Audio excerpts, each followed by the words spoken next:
Hi, it's Julie from StoryADay here, coming to you on day 10 of StoryADay May with a little update on how my writing's going, what you might like to be thinking about.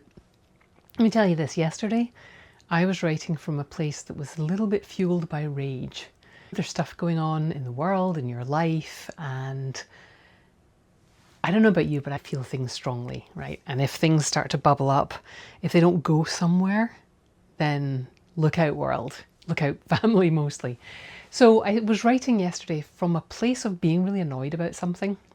But there's a thing I've learned over the years, which is that just venting about something isn't necessarily the right way to deal with it, because if you vent to somebody sympathetic, they go, oh, I know it's terrible. Isn't that terrible? Oh, I'm so sorry that happened.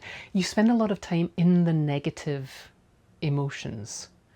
Whereas if you use that rage to power something that's solution-based, which can be writing a story where the world is better, or coming up with an actual solution for a real-world problem, it immediately gets you into problem solving and positive frameworks of thought, positive thought frameworks, which takes you out of the wallowing and lifts you up and starts you looking towards the future.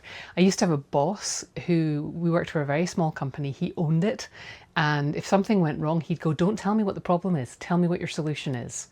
And it was really annoying because it put the onus back on me, it didn't let me wallow in the problem, and he was demanding that I came up with a solution for something. Now the positive part was that if I came up with a solution for it, he was all about supporting me, and he was like, cool, do that, what do you need? Which took it from being an annoying thing to being a great life lesson. So I took my rage yesterday and I worked on a project that allowed me to think, well, you know, what good could come out of this? Today's writing prompt at StoryADay May, if you haven't checked it out yet, is very much like that. It's a prompt from Patricia A and it's about banned books. And you and I can talk about how terrible it is that people are trying to ban books and how stupid the reasons that they come up with are and how it's the death of civilization, and we could spiral around and around and around and around and around and around until we just both felt terrible. Or you could take Patricia A. suggestion and write a story from the perspective of the book that's been banned, maybe from one of the characters, and write a story. And as soon as you start doing that, you get to answer, you get to create a better world, you get to come up with solutions, and you get to implement them in your story world. And if you don't feel better after that, I'll be very surprised.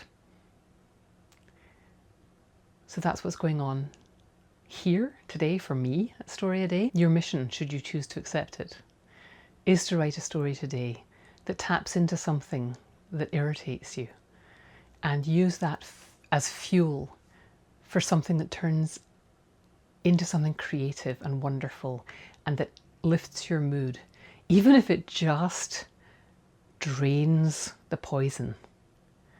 You will feel so much better. Make some time for your writing today, because you're a writer. It's what you do. Keep writing.